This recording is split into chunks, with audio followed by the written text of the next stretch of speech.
Psalm 136. Give thanks to the Lord. Yes, give thanks to the Lord, for he is good. His love endures forever. Now that's the NIV. The King James says, his mercy endureth forever. The NLT says, for his faithful love endures forever. The Holman says, his love is eternal. The Geneva and the King James Bible says, for his mercy endureth. So you can see in translations there's a variety of ways of recognizing this. I like the ESV, where it says, for his steadfast love endures forever. Catholic says, his mercy is eternal. So there's the idea of eternal, forever, endures forever, eternal and forever, or endureth, are some of the ideas of this particular concept, because it's repeated over and over and over. In the NIV, it's his love endures forever, and that's why we need to give thanks to God. He is loving to all of us. He is loving to all people. He loves all people that believe in him, that accept him or not.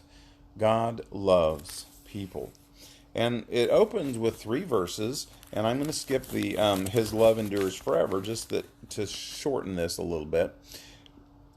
Give thanks to the Lord, for he is good. Give thanks to God of gods. Give thanks to the Lord of lords. And it's for his love endures forever. I like the Message. His love never quits. The Good News says his love is eternal.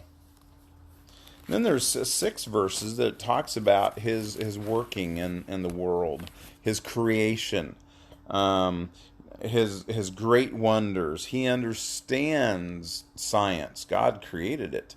From his wisdom, from his storehouse of knowledge. It doesn't say it like this, and this is my own interpretation, is where God created everything, the universe. And I think verse 6 is interesting. It makes you think about, what's really, because we say it differently. We understand the world a little bit differently than what verse 6 says.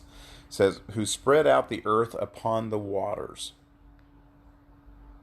Generally, we think of the water spread about on the earth. There's a lot of water here.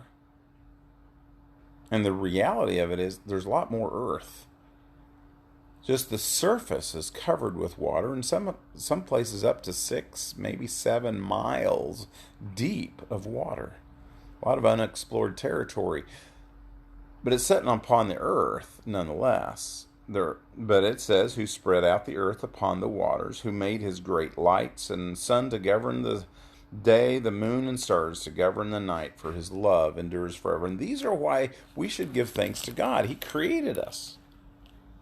We should also give thanks to God because of his work with the Israelites.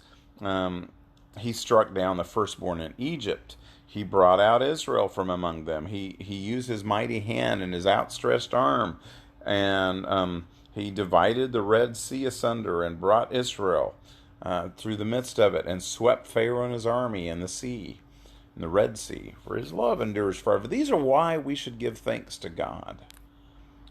To him who led his people through the desert, wandered around for 40 years. He gives it 1 verse. And then there's 6 more verses here. What God did with these people as they wandered and as they were entering, right before they entered, he struck down great kings, killed mighty kings, the king of the Amorites, Sihon, the king of the Amorites, Og, the king of Bashan, gave them their land as an inheritance. So that's what God did. And I'm going to close with these last 4 verses. To one who remembered us in our lowest state, for his love endures forever. He freed us from our enemies, for his love endures forever. And our enemies could be Satan, could be sin, it could be people who are against us.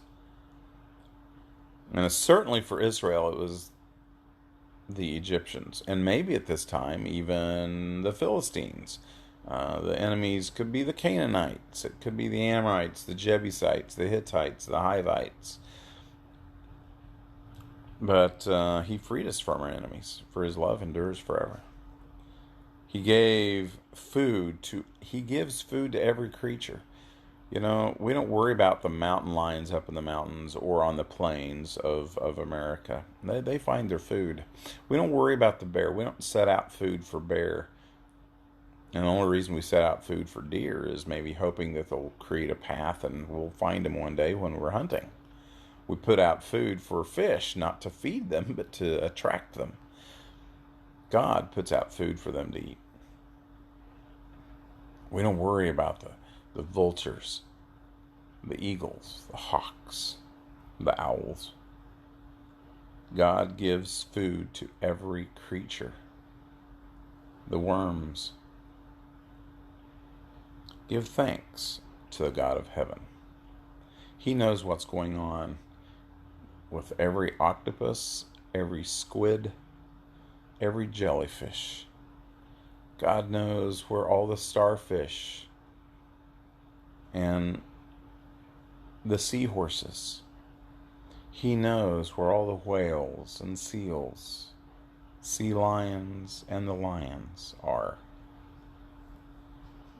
And he knows where you are, where I am, and the circumstances in which we live, and he knows he deserves praise and thanks. So chapter 135 was about giving him praise.